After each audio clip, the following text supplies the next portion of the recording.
Welcome y'all to DIY Food Plot Pro. Thank you so much for watching today's episode. Please smash that like and subscribe button. Before we get started on soybeans, which we got a lot to talk about, I want to say a great big thank you to all of you who have commented on my cell cam versus non-cell cam experiment that I did. Are you missing pictures of bucks using cell cams?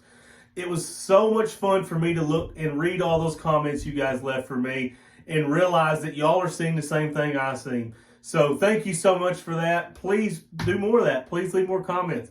Let's get right started on the soybeans, okay? I was going to wait till closer to spring to do this and closer to planting time, but then I saw it today, okay? A guy posted on a group. He had, 3 or 4 acres of plot, and he was wanting to plant, and he wanted to plant soybeans. That's what he was wanting to plant. And every single person went down to, nope, can't do it, don't do it, don't even think about it, nope, you don't have a big enough plot. This drives me crazy, okay? It's not true, and all of a sudden you start getting bad information passed down, and it just continues to get passed down. Well, I'm about to tell you exactly how to do it on a small plot and be successful with it, okay? Stay tuned and watch this thing for the entirety, and I'm going to show you exactly how to raise a soybean plot in a small plot successfully. Okay, first things first, let's understand that I am not looking to make 60 bushel soybeans. I don't want the actual soybeans later on. Maybe you do, okay? Then all of a sudden we've got something different to talk about. What I'm talking about, what I like to do, plant the soybeans and give your whitetails quality nutrition all summer long. When I get close to about a month within a frost, for us, sometime around 1st of October, I'm going in there with my disc or a sprayer, and I'm going to kill all those beans off, okay? And then I'm going to plant some sort of greenery, cereal rye, wheat, buck forage oats. I'm going to plant something that is more attractive.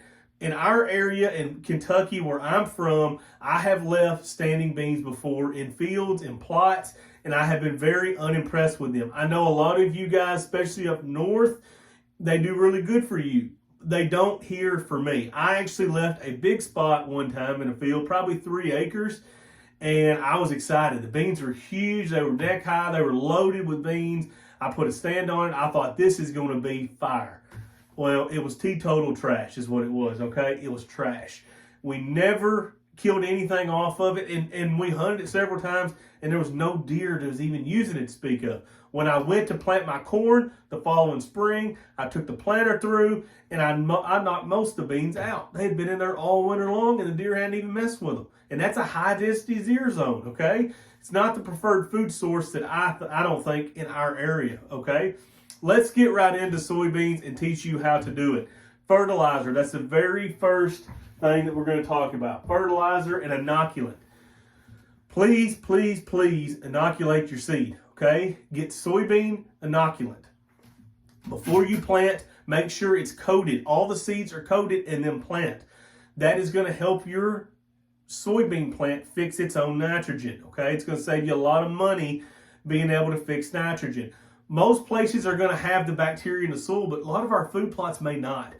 We're much better off going ahead and buying a bag of inoculant, inoculate that seed, and then all of a sudden we're good to go and our plants can produce nitrogen, okay? So for soybeans, what I like to figure on is 200 to 300 pounds of what I call 923/30, okay? So if you struggle with doing the fertilizer math, jump back to my first King of Food Plots. I'll post it up here, and I'll go through that with a fine-tooth comb to make it super easy for you to understand. But 200 to 300 pounds of 923/30 to raise a soybean crop. And then if you're like me and you want to go back and disc later, kill those soybeans off and plant your oats, your wheat, and your cereal rye, knock yourself out. You still got your fertilizer down for it. You're good to go. Plant population. This is the biggest one, or one of the biggest ones. For ag beans, we're looking at 140 to 150,000 population per acre. 140 to 150,000 plants per acre, okay? That's ag beans, okay? That is where there's no trees. They've got perfect soil. That's for maximum yield. We cannot do that with soybeans for our deer plots, okay? You can't have an acre in the middle of the woods somewhere and plant one bag, which is 140,000 seeds, and expect it to do any good. They're going to kill it. No question about it. Bet you money they're going to kill it, okay? So plant population is huge. What do we do about it? We know we're fighting an uphill battle from the beginning, okay? We can't plant one bag. This is where you get into some money on soybeans. But if you can't do what I'm about to recommend you to do, don't plant soybeans. Do not go out there and put one bag of fertilizer and one bag of seed on a 1 acre spot and then be like, well, they ate them all. Yeah, they're going to eat them all. There's no question about it. They are going to eat them all. Plant population. What I like to do, I will plant at around 650,000 seeds per acre. Anywhere between 4 to 6 bags per acre. Yes, that is an absolute ton. And if you're spreading it, you're broadcasting it, whatever, it's going to look like it's thick as hair out there. But I promise you, you're going to want that when those deer find it, okay? So with our soybeans, and I already went over this a lot in my deer damage video I posted last week. When a soybean first comes up, it has 2 little leathery leaves on it. I'll post a picture, okay? At that point, the soybean is acceptable to being overgrazed. If it gets 8 right there, it's dead. End of story. That's it. Right after those 2 leaves come out, there will be a first trifoliate come out. 3 leaves come out.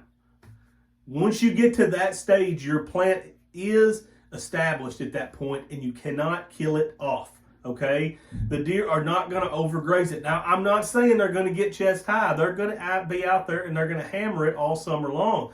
They may get 6 inches to a foot tall, but every time that deer eats them down, they're going to sprout right back out, and it's going to continue giving quality nutrition to your whitetails.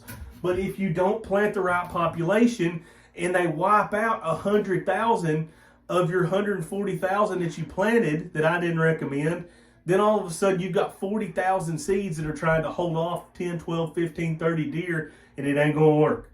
It ain't going to work. You're not going to get any growth. You're going to get all kinds of weeds. Plant a high population. This is not a reactive. We have to be proactive in what we're doing. Also, 9-23-30. Soybeans don't need nitrogen, okay? But you see I've got a 9 here. I'm going to throw a little bit of nitrogen to that soybean to get its butt out the ground and get to going, okay? The rhizobia bacteria, this is a boring, long thing. I'm not going to explain it all. It infects the roots, essentially, is what it does. It takes some time to do. It's not instant, okay? Throw some nitrogen out there with your phosphorus and your potassium so that your soybeans are going nuts, okay? You want them to get tons and tons of growth early, okay? So, plant population, 650,000 is a minimal for me, okay? 4 to 6 bags of seeds per acre. Yes, it's a ton. It's expensive. If you can't afford to do it, don't do it, because that's the way to do it right there, okay? Make sure you get herbicide resistant. Your beans are not going to get tall using this if you have a high density deer area. They're likely going to stay 6 inches to 12 inches tall is all they're going to get. So if you can't go back and spray these things, you're going to have weeds taken over. You want to get a glyphosate tolerant variety to be able to spray these things and keep the weeds and grass at bay to give them as much of a chance as possible. Wildlife damage. Okay, this goes back to the planting population. I have raised plenty of soybean plots on small acres. Last year, I planted a 1/2 acre of soybeans, successful. I'll post a picture of it. The year before that, well, last year too, I planted another one that was 1/2 to 3/4 of an acre successfully, okay? You can plant soybeans successfully in small plots. You just have to be ready. You're in for a fight. You're fighting an uphill battle from the beginning, okay? But you can do it. And I'm going to show you exactly how to do it. What did I do? If you're in an area where there's not a lot of people around, it's much easier to keep those deer out because they're freaked out when they smell people. When they see people, it freaks them out. You want to try to be at that plot as much as possible. Okay, so when you plant, you're going to have a 3 to 7 day window when your beans are coming up. You're not going to get hurt at that phase, okay? Don't worry about going back there every single day when the beans are trying to come through the ground. Wait. Hold your resources off until those beans neck through and they turn up. That's when the deer are going to find them and they are going to hammer them. In my experience, you've got about a week to 10 days from when they get out of the ground until they put that first trifoliate on that you're established, okay? So for that week to 10 days, you need to pull out all the stops. You need to have a radio out there. You need to have Irish Spring soap around the edges of it, hair. Get creative with this stuff, guys. It's not rocket math. We have to deter those deer from being in there for as long as we can to get our beans established. And then once they're established, they're ready to roll on. One of those plots 2 years ago, I put pie pans all the way around the edge. I went and got pie pans. I drove stakes in the ground, took some fishing line, hooked it to a pie pan. Every time the wind was blowing, they're sitting there doing this, sun reflecting off of them. That's all I did, and that kept them out of that 1 acre plot until I was ready for them to get in there. Now, I let it get about that much growth before I let them in. But you're not going to keep them all out, and that's okay. Okay, if you plant the population that I'm telling you to plant, you don't have to keep every single one of these deer out. Okay, it's just important that we try to keep as many at bay. What you're going to see when you plant these beans, if you've got a camera out there, the first night you're going to see 2 or 3 deer, and then all of a sudden it's going to be 4 or 5 deer, and then all of a sudden it's going to be 10 or 12, and then all of a sudden it's going to be 18 to 20. Soybeans are a great way of you being able to check your inventory, what is on your farm, to be able to hunt this fall. Or if you're in one of the states that get to velvet buck hunt early, soybeans are a great choice. Okay, so but basically, deer is the only thing we got to worry about as far as wildlife damage to a soybean crop. Soybeans are extremely resilient to a drought, so don't worry so much about a drought. I had some this year. Boy, it was terribly dry. They were in a bad dry spot. And they still got about this tall and actually made a few pods. Now, like I said, I went in and disked it up. Actually, I disked half of it and planted some oats that are along the side of it. But you can get creative. You can disc half your ground up. Or you can go in, if you're using a small seed like the brassicas and the clovers, things like that, you can just go in, spray, and broadcast it right before rain, and you should be good to go. So, can you plant without big equipment? Yes, you can, okay? Seen this multiple times. I have done it multiple times. You can do it without big equipment. You need some way to get the ground worked up. Soybeans are a decent sized seed, okay? So you have to work the ground pretty decent. You can't just kind of rough it in. It needs to be worked pretty solid to be able to do it. But you can absolutely plant soybeans without big equipment. How do you do it?